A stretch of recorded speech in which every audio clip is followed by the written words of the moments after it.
Fiscal policy শুরু হচ্ছে। Fiscal policy কি, ফিসকাল পলিসিতে কি কিভাবে হয়, কি ডিল করা হয়, সেটা আমরা খুব সহজ ভাষায় ধীরে ধীরে আমরা জানব। প্রথমেই ফিসকাল পলিসি জানার আগে আমরা জেনে নিই যে আমাদের নির্মলা সীতারামন যে ফাইন্যান্স মিনিস্টার, তিনি 34.83 লাখ করোড়ের একটা বাজেট দিয়েছেন। মানে তিনি বলতে চাইছেন এই টাকাটা আমরা খরচ করব এই বছরের জন্য, মানে 2021-22, মানে মার্চ 31 পর্যন্ত। তো এই টাকাটা কোথা থেকে আসবে, কোন কোন খাতে খরচ করব, এই নিয়ে যে পলিসি তৈরি করা হয়, this is called fiscal policy. বাৎসরিক যে পলিসি, ফিসকাল মানে বাৎসরিক। দেখো একটু ওয়ার্ডে পড়ে নাও। দেশের সামগ্রিক অর্থনৈতিক কার্যকলাপকে সুসম্পন্ন করার জন্য আয় ও সরকারি ব্যয় সংক্রান্ত নীতি হলো ফিসকাল নীতি। ওকে, তাহলে সেটা বললাম। তাহলে ফিসকাল নীতি দেশের সরকারি ব্যয়, দেশের কর ব্যবস্থা, ঋণ সংক্রান্ত ব্যবস্থা সুষ্ঠু পরিচালনার অন্যতম একটি নীতি দেশ। তাহলে এটা স্বল্পকালীন ফিসকাল অর্থনীতি, আর দীর্ঘকালীন এটা হলো একটা হয় ইন্টারিম বাজেট বলা হয় না।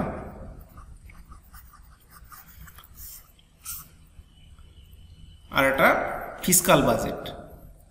তো ফিসকাল পলিসি কি করে না, ডিলস উইথ রেভিনিউ, অর্থ, অ্যান্ড এক্সপেন্ডিচার, মানে আয় করব কত আর ব্যয়,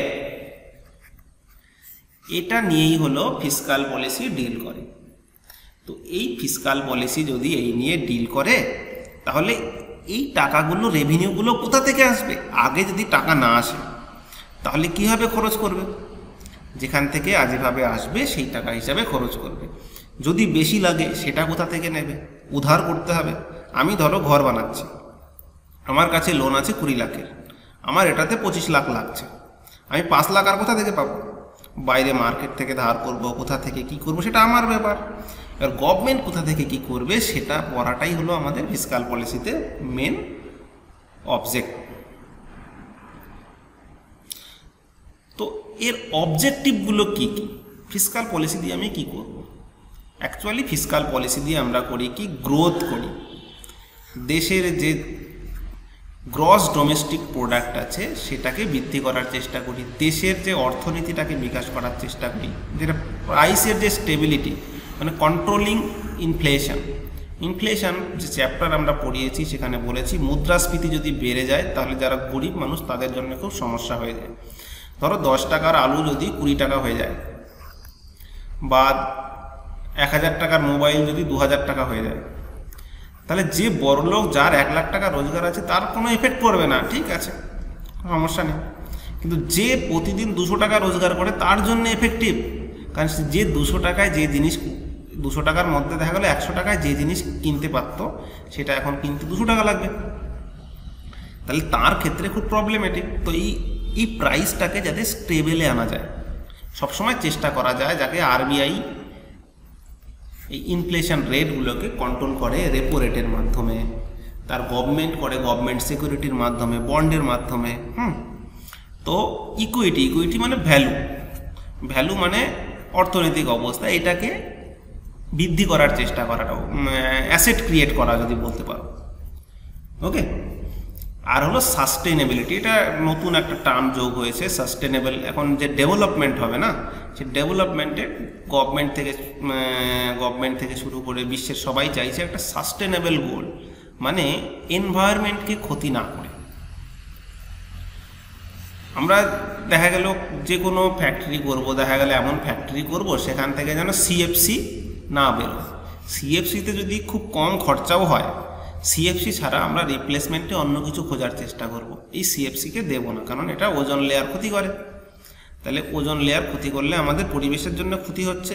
এই ধরনের যে এইটাকে বাদ দিয়ে যে ব্যবস্থা করা, সেটা হলো বলা হয় sustainable development goal.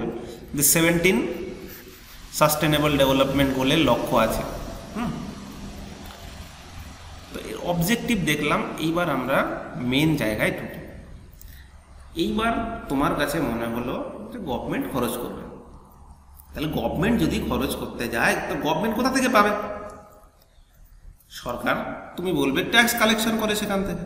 Tax collection করে তো সেই ভ্যারাইটি জায়গা থেকে পায়, একজন পশ্চিমবঙ্গ থেকে হচ্ছে, এখান থেকে হচ্ছে, তামিলনাড়ু থেকে হচ্ছে, তাহলে এই টাকাটা যায় কোথায়? কোথায় ধরবো আমি? খাতা করে রাখে না অনেকে, মানে যে কোনো দোকানে খাতা করে রাখে, তো এরও তো একটা খাতা আছে, এরও তো একটা ফান্ড বানিয়েছে, বলতে পারো একটা থৈলি বানিয়েছে, এই সব টাকা যা এখান থেকে যা পাবি এখানে এনে ঢেলে দে, এখানে এনে ঢেলে দে। তো এইরকম থলি কটা আছে? এরকম থলি আছে, ফান্ড আছে দুটো। তো এমন একটা থলি বানিয়েছি যেটার মধ্যে আমি টাকা ঢালছি, যখন দরকার হবে তখন নেব। আরেকটাও থলি আছে যেটার মধ্যে আমি কিছু টাকা ঢেলে রাখলাম, অর্থ ঢেলে রাখলাম, যতক্ষণ না আমার বিপদ আসছে, যতক্ষণ আমার, যদি আমাদের কি হয়, আমরা যেমন কিছু সেভিংস করে রাখি, যদি আমাদের হেলথ প্রবলেম হয় সেখানে ওই টাকাটা দিয়েই করব। তো গভর্নমেন্টের ক্ষেত্রেও তাই। তো এইরকম একটা ফান্ড তৈরি করে রেখেছে, ইমার্জেন্সি কালে যদি ব্যবহার করতে হয় তাহলে এটা কন্টিজেন্সি আর ইমার্জেন্সি এই দুটোর সাথে কিন্তু একটু মিল আছে। ইমার্জেন্সি, কন্টিজেন্সি, জেন্সি আছে, তাই মনে রাখবে ইমার্জেন্সিতে যে ফান্ড ব্যবহার হয় সেটা হলো কন্টিজেন্সি ফান্ড। আর নর্মালি যে ফান্ড ব্যবহার করে গভর্নমেন্ট রেভিনিউ করার জন্যে, খরচা করার জন্যে, ক্যাপিটাল করার জন্যে, রোড করার জন্য, এভরিথিং সব কিছু কনসলিডেটেড ফান্ড অফ ইন্ডিয়া থেকে। এইবার এই কনসলিডেটেড ফান্ড অফ ইন্ডিয়া গভর্নমেন্টের কোথাও তো, এই সংবিধানে তো কোথাও লেখা আছে, তাহলে কোথায় কোথায় লেখা আছে আমরা সেটা একবার দেখে নিই। যে আমরা বলে দিয়েছি এখানে দেখো যে 266 একে কনসলিডেটেড ফান্ড অফ ইন্ডিয়া লেখা আছে, আর 266 বিতে public account of India. Public account মানে হলো পিপিএফ, এখন হলো এনপিএস বেরিয়েছে, স্মল সেভিংস বেরিয়েছে। এগুলোর থেকে টাকা কিভাবে কি হয়, পাবলিক ডেট কিভাবে হয়, এগুলো জানবো আস্তে আস্তে, ধীরে ধীরে সমস্ত কিছু ক্রিস্টাল ক্লিয়ার করে দেবো তোমাদের। তোমরা অবশ্যই কেমন লাগলো সেটা কমেন্টে অবশ্যই জানাবে, কারণ আমরা কমেন্ট ফলো করি, দেখি কমেন্টগুলো কে কেমন, কার কেমন লাগছে সেটা তোমরা যে কোনো, যেমন মনে হচ্ছে সেটা তার ভিউ অবশ্যই তুমি করতে পারো, তোমার ভাষায় তুমি লিখতে পারো। তো তাহলে 266 একে চলে গেল কনসলিডেটেড ফান্ড অফ ইন্ডিয়া। বহুবার যে পলিটির কোশ্চেনে বহুবার এসেছে কনসলিডেটেড ফান্ড অফ ইন্ডিয়া কততে আছে, কোন আর্টিকেলে, আর পাবলিক অ্যাকাউন্ট অফ ইন্ডিয়া কততে আছে, 266(2). কিন্তু কন্টিজেন্সি ফান্ড, এই যে ইমার্জেন্সিতে, এটা হলো 267। এইটা হলো। এইবার কি হবে আমি বলতে চাইছি, যদি ছোট্ট করে একটু ডেসক্রাইব, আমি এখানে ডেসক্রাইব এই কারণেই করছি যাতে তোমরা ভুলে না যাও। এইবার মনে হলো যে গভর্নমেন্টের প্রচুর পরিমাণ খরচা দরকার, তো এখানে কনসলিডেটেড ফান্ডে সব ট্যাক্স এনে ঢুকে পড়েছে, আর গভর্নমেন্ট এখান থেকে খরচা করবে।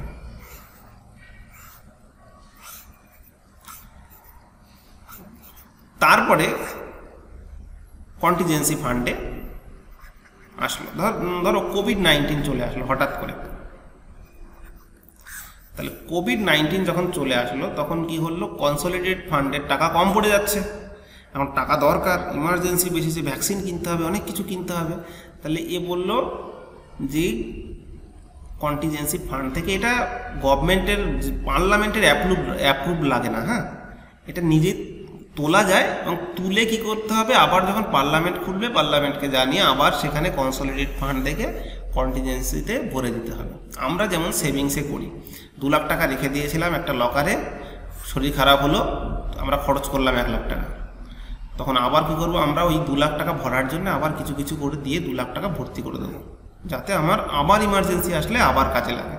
তো এই সেম জিনিসটা করে। এবার কোশ্চেন আসে বহুবার যে এখান থেকে টাকা তুলতে গেলে পার্লামেন্টের অ্যাপ্রুভ লাগে, ভোটাভুটির দরকার হয় না, কিন্তু এখানে অ্যাপ্রুভাল লাগে, জানাতে হয়, মানি বিল।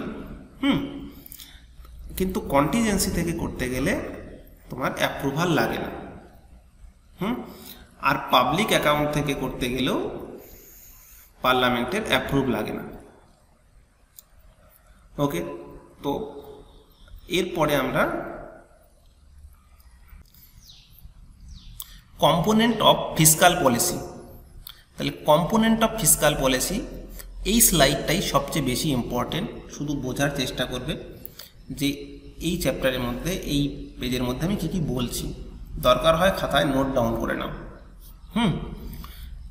বলছে ফিসকাল পলিসি মানে বার্ষিক নীতি যদি চালাতে হয় তাহলে গভর্নমেন্টকে নিশ্চয়ই কিছু রিসিভ করতে হবে, মানে আয় করতে হবে। আয় যখন করবে তারপরে তো ব্যয় করবে। তাহলে আয় করলো, আয়টা কীভাবে করতে পারে? এক হতে পারে রেভিনিউ রিসিপ্টের মাধ্যমে, এক হতে পারে ক্যাপিটাল রিসিপ্টের মাধ্যমে। তাহলে আমি একবার শর্টে বলে দিই যে রেভিনিউ কথার অর্থ হলো, এটা মানে হলো শর্ট টার্ম, হ্যাঁ, আর এটা হলো লং টার্ম। ক্যাপিটাল কথার অর্থ হলো লং টার্ম, অনেক বিগ ব্যাপার। আর রেভিনিউ হলো শর্ট। এই রেভিনিউ রিসিপ্টের মধ্যে আসে ধরো ডাইরেক্ট ট্যাক্স, ইনডাইরেক্ট ট্যাক্স, এই ট্যাক্সগুলো, কর্পোরেট ট্যাক্স যেগুলো আসে সেগুলো রেভিনিউ রিসিপ্টের মধ্যে আসে, হ্যাঁ। আর ক্যাপিটাল রিসিপ্ট কোনগুলো?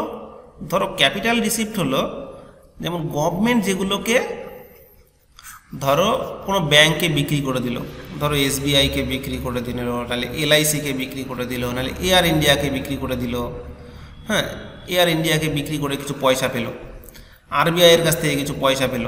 তো এই পয়সাগুলোকে, এগুলোকে বলা হয় ক্যাপিটাল রিসিপ্ট। আমরা ক্যাপিটাল রিসিপ্ট আলাদাভাবে পড়ব, শুধু তুমি এটুকু জেনে নাও যে এইভাবে ক্যাপিটাল রিসিপ্ট আসে। উধার করলো, ধার করতে হবে, ঠিক আছে।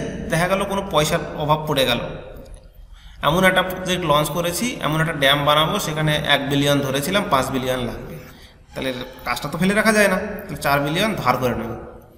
তো সেটাকে, ওই টাকাটা বলবে ক্যাপিটাল রিসিপ্টের মধ্যে, যে টাকাটা পেয়েছে। তাহলে যদি রিসিপ্ট হয়ে যায়, গভর্নমেন্টের আয় হয়ে যায়, তাহলে তো গভর্নমেন্ট এক্সপেন্ডিচার করবে, খরচ করবে। সে খরচ করতে গেলেও গভর্নমেন্ট দুভাবেই করবে, এক revenue expenditure, 2 capital expenditure.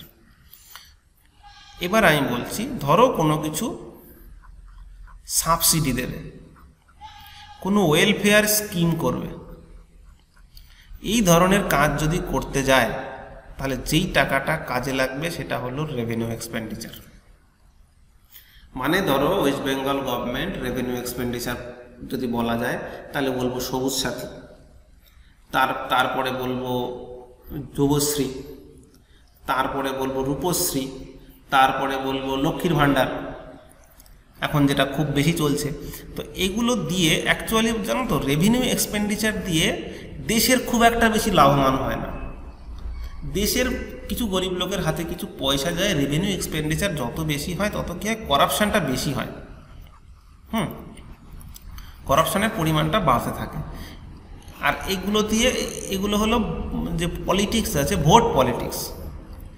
Ayushman করে দিলাম, আয়ুষ্মান করে দিয়ে দেখা গেল যে কৃষক আছে, কৃষকদের লোন করে দিলাম, 6,000 টাকা করে দেওয়া হবে, লোন নয় 6,000 টাকা করে দেওয়া হবে যারা কৃষক বন্ধুদের জন্য। তো এগুলো দিয়ে অ্যাকচুয়ালি ইনফ্রাস্ট্রাকচার কিছু ডেভেলপ হচ্ছে না। কিন্তু যদি এগুলোর থেকে আমি যদি রোড বানাই, আমি যদি ব্রিজ বানাই, আমি যদি টাউন বানাই, আমি যদি ব্যারেজ বানাই, আমি যদি কোনো ড্যাম বানাই, ওকে, এই ধরনের কাজগুলো যদি আমি করতে থাকি তাহলে পরে এইগুলো দেখো, এটা কিন্তু একবারে অনেক টাকা খরচা হবে, কিন্তু এটা লং টার্ম ধরে চলতে থাকবে। কি বলেছিলাম, ক্যাপিটাল মানে হলো লং টার্ম, তো ক্যাপিটাল এক্সপেন্ডিচার মানে হলো লং টার্ম। তাহলে এটা অনেক দিন ধরে চলতে থাকবে। তার জন্যে আমাদের যেমন ওয়েস্ট বেঙ্গল গভর্নমেন্ট এখন দেখা যাচ্ছে প্রচুর পরিমাণ পয়সা আছে, কিন্তু ইন ফিউচার কিছু দেখা যাচ্ছে না, কারণ ক্যাপিটাল এক্সপেন্ডিচার নেই না, কোনো রোড নেই। যে কোনো স্টেট নন বিজেপি গভর্নমেন্টগুলো যেগুলো আছে তারাও হিউজ অনেক বড় বড় রোড প্রজেক্ট করছে, ওকে, মহারাষ্ট্র থেকে শুরু করে তামিলনাড়ু, অন্ধ্রপ্রদেশ, এরা অনেক বড় বড় রোড প্রজেক্ট করছে, ভারতমালার আন্ডারে অনেক 6 লেন 8 লেন এক্সপ্রেসওয়ে বানাচ্ছে। তো এর ফলে কি হচ্ছে, এটা হয়তো ইনস্ট্যান্ট প্রচুর খরচা দেখাচ্ছে। এই যে bullet train project, bullet train one type of capital expenditure, কারণ এটা চললে, এটা 50 বছর ধরে বুলেট ট্রেনটা চলবে, এটা একটা ইনফ্রাস্ট্রাকচার বিল্ড হয়ে যাবে, রেলওয়ে ডিপার্টমেন্ট, ওকে। তো এইগুলো করতে গিয়ে এবার হলো গভর্নমেন্ট এক্সপেন্ডিচার। আর গভর্নমেন্ট এক্সপেন্ড করতে গেলেও ধরো গভর্নমেন্ট করলো 100 টাকা হয়, এই বুলেট ট্রেন এগুলো হাবিজাবি আনতে, রোড ফোড ব্রিজ করতে লাগবে হলো 150 টাকা। তাহলে এই 50 টাকা তো কোথাও না কোথাও থেকে ধার করতে হবে। তা আরবিআইতে এমন হতে পারে না, আরবিআই বলবে নাও ভাই আমার কাছে টাকা ছাপানোর মেশিন আছে, তুমি 50 টাকা নিয়ে নাও, তোমার যা লাগবে তুমি বলো, শুধু খরচা করো। ওটা তো করা সম্ভব নয়, কারণ বেশি করলেই, টাকা বেশি ছাপালেই ভেনেজুয়েলার মতো দশা হয়ে যাবে, জিম্বাবুয়ের মতো দশা হয়ে যাবে। এর আগের ভিডিওগুলোতে আমরা দেখেছি যে ইনফ্লেশন হয়ে যাবে। ইনফ্লেশন হয় কেন? খুব বেশি মানে টাকা ছাপিয়ে আমরা আমাদের সমস্যার সমাধান করতে পারি না কেন? ওকে, তাহলে এই পাবলিক ডেপ্ট আছে, এগুলো আমরা ইন ডিটেলস পড়ছি। দেখো এটা বোঝা গেল। অবশ্যই তোমরা বোঝা গেলে কোনো প্রবলেম থাকলে অবশ্যই জানাবে, কেমন লাগলো অবশ্যই জানাবে। এই ধরো ক্যাপিটাল রিসিপ্ট নিয়ে আমি ডিটেলসে বলে দিয়েছি, যাতে তোমরা এটাকে দেখে রিড করতে পারো, লিখে নিতে পারো। বলছে capital receipt those receipt which either create liability or reduce financial asset. বলছে এমন রিসিপ্ট যেগুলো আইদার ক্রিয়েট লায়াবিলিটি, মানে ক্রিয়েট লায়াবিলিটি তৈরি করে। লায়াবিলিটি মানে হলো আমার দায় তৈরি করা। মানে আমি ধরো আমি এখন 1000 টাকা রোজগার করি, আমার কোনো লোন নেই, তাহলে আমার কোনো দায় নেই। আমি 10,000 টাকার একটা ফোন নিয়ে নিলাম 9,000 টাকা ধারে ইএমআইতে, তাহলে আমার এটা লায়াবিলিটি হয়ে গেল, আমাকে এটা পে করতে হবে, তাই না? তো এই বলছে ক্যাপিটাল রিসিপ্টে হলো এমন হয় যে এইখান থেকে কি বলছে যে এটা আইদার অ্যাসেট ক্রিয়েট করে, আর নাহলে পরে এই যে অ্যাসেট ক্রিয়েট নয়, অ্যাসেট তো ক্রিয়েট করে, create liability or reduce financial asset. মানে তুমি বলতে পারো যে ড্যাম তৈরি করে দিল, ব্রিজ তৈরি করে দিল, এটা তো প্রচুর পরিমাণ ধার করে করতে হবে, এক সময় তো প্রচুর ইনভেস্টমেন্ট না। কিন্তু আবার বলছে রিডিউস ফাইন্যান্সিয়াল অ্যাসেট কী হবে? আমি এসবিআই বেচে দিলাম, আমি কোল বেচে দিলাম, আমি এয়ার ইন্ডিয়া বেচে দিলাম, বেচে দিয়ে আমি কিছু পয়সা পেলাম। তো সেই পয়সাটাকে কি হচ্ছে আমরা ক্যাপিটাল রিসিপ্টের মধ্যে নিয়ে আসছি। ওকে, তাহলে পরে কি বলছে লায়াবিলিটি ক্রিয়েটিং রিসিপ্ট। লায়াবিলিটি যখন ক্রিয়েট করে সেই রিসিপ্টটা কি? লায়াবিলিটি তৈরি করা মানে ধার করা, বোরোয়িং, লোন নেওয়া, হ্যাঁ, উইদিন অর আউটসাইড কান্ট্রি। ধরো IMF থেকে লোন নিলাম, ওয়ার্ল্ড ব্যাংক থেকে লোন নিলাম, তাহলে এটা কি আমাদের লায়াবিলিটি হবে না? উধার করলাম অন্য কোথা থেকে, দেখা গেল PPF থেকে, NPS থেকে, যে ন্যাশনাল স্মল সেভিংস ফান্ড থেকে, মানে এটা কিসের মাধ্যমে করা হয়? গভর্নমেন্ট চেকের মাধ্যমে। এবার তোমার মনে হলো যে গভর্নমেন্ট এই উধারই কেন করতে পারে? মানে গভর্নমেন্টের গভর্নমেন্টের কী আছে? গভর্নমেন্ট তো চেঞ্জ হতেই থাকে, তাহলে গভর্নমেন্ট কী করে এই ধারগুলো করতে পারে? আমি তোমাকে একটা এক্সাম্পল হিসেবে বলছি। ধরো এইটা ধরো 2021-22 সালের বাজেট। এই যে ক্যাপিটাল রিসিপ্ট, রেভিনিউ রিসিপ্ট বলে আসলাম, দেখো 2019 সালে 16.84 lakh crore revenue receipt, capital 10 lakh. 2020 20 lakh, capital receipt 10 lakh. 2020-21 15 lakh revenue receipt, 18 lakh হলো। দেখো এখান থেকে 10 লাখ থেকে জাম করে গেছে কত উধার করেছে। হ্যাঁ, এখানে 30 লাখ ক্রোড় ছিল রিসিপ্ট টোটাল, আর এখানে 34 লাখ হয়ে গেল। হ্যাঁ, 2021-22 জন্য 16 লাখ 34, মানে 34.83 লাখ ক্রোড় এই টাকার বাজেট হয়েছে। তাহলে আমরা ক্যাপিটাল রিসিপ্ট করেছি, এই দেখো ক্যাপিটাল রিসিপ্ট যদি 16.94 লাখ ক্রোড় করে থাকি, তাহলে আমাকে তো ক্যাপিটাল রিসিপ্ট কোথা থেকে পায়? Loan, borrowing. তাহলে বরোয়িং কোথা থেকে করেছে? তো সেই বরোয়িংটাই দেখানো হচ্ছে যে বরোয়িংটা আমরা কোথা থেকে পাই, তোমাকে দেখাচ্ছে। এই যে বরোয়িংটা কি করবে, ধরো এই লাইনটা দেখে নাও একবার, বলে দিচ্ছি যে 2020-21 ছিল 20 লাখ কোটি টাকা রেভিনিউ, এটা হলো অ্যাকচুয়ালি জেনুইন পেয়েছে।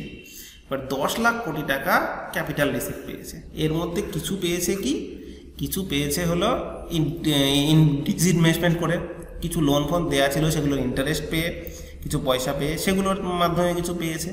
তাহলে এগুলো পাওয়ার পর ধার করেছে কত? ধার করেছে দেখো 6 লাখ কোটি টাকা, আর 2020-21-এ 14 লাখ কোটি টাকা। তাহলে এই যখন ধার করছে টাকাটা, এই টাকাটা কোথা থেকে ধার করবে? আইদার আরবিআই থেকে করবে, আর না হলে পাবলিক প্রভিডেন্ট ফান্ড থেকে করবে, বা এনপিএস থেকে করবে, বা স্মল সেভিংস ফান্ড থেকে করবে। এইবার তুমি বলো, গভর্নমেন্টের হাতে তো কিছু নেই। তাহলে গভর্নমেন্ট যদি ওই এনপিএস এর কাছে যায়, ওই আরবিআই এর কাছে যায়, তাহলে কিছু কিছু বলে তো টাকা দেবে। আরবিআই তো বলবে, ভাই আমি তোমাকে কেন টাকা দেবো, তাতে আমার কি হবে? তুমি তো এমনি এমনি টাকা চাইতে পারবে না। গভর্নমেন্ট বলবে, দেখো ভাই, পাবলিকরা যেমন লোন নেওয়ার জন্যে ডকুমেন্টস দেয়, মানে মানে বাড়ির জমির দলিল দেয়, আমিও তোমাকে এমন একটা লিখিত পত্র দেব যেটাকে বলবো গভর্নমেন্ট সিকিউরিটি বা টি বিল। এই বিলটা আমি তোমাকে দেব, দিয়ে আমি তোমার কাছ থেকে টাকা নেব, এর উপর তোমাকে আমি ইন্টারেস্টও দেব। আবার যখন আমার কাছে টাকা চলে আসবে, তখন আমি তোমাকে এই জিনিসগুলো, টাকাগুলো ফেরত দিয়ে জিসেকগুলো করে নিয়ে যাব।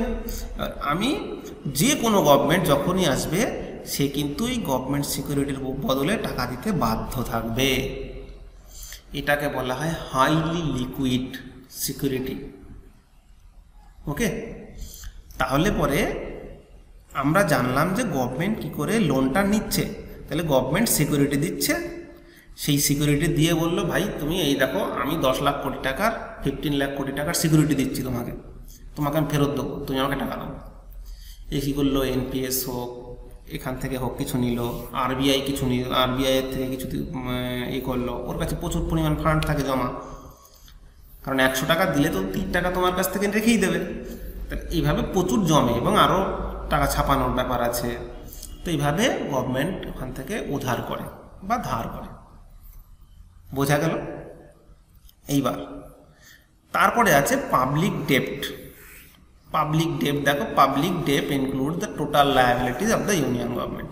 দেখো এইটাতে একটা মানে পাবলিক ডেপ্টে কী ব্যাপারটা, যে পাবলিকের কাছ থেকে যদি ডেপ্ট নেয়, ধার করে, তাহলে পাবলিককে ফেরত দিতেই হবে।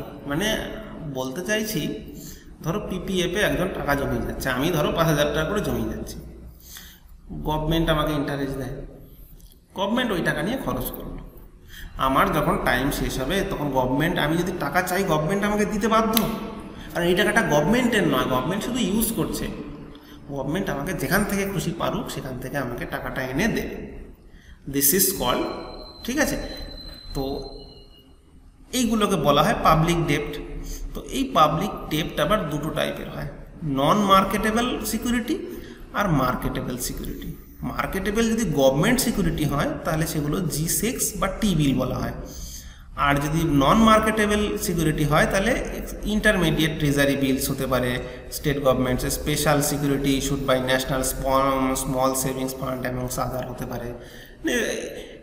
যে ন্যাশনাল স্মল সেভিংস ফান্ড আছে, এরাও যে ফান্ড রেজ করে, সেখান থেকে হতে পারে সিকিউরিটি পে করে, ঠিক আছে? এগুলো পাবলিক ডেপ্টের সংজ্ঞা আর কি।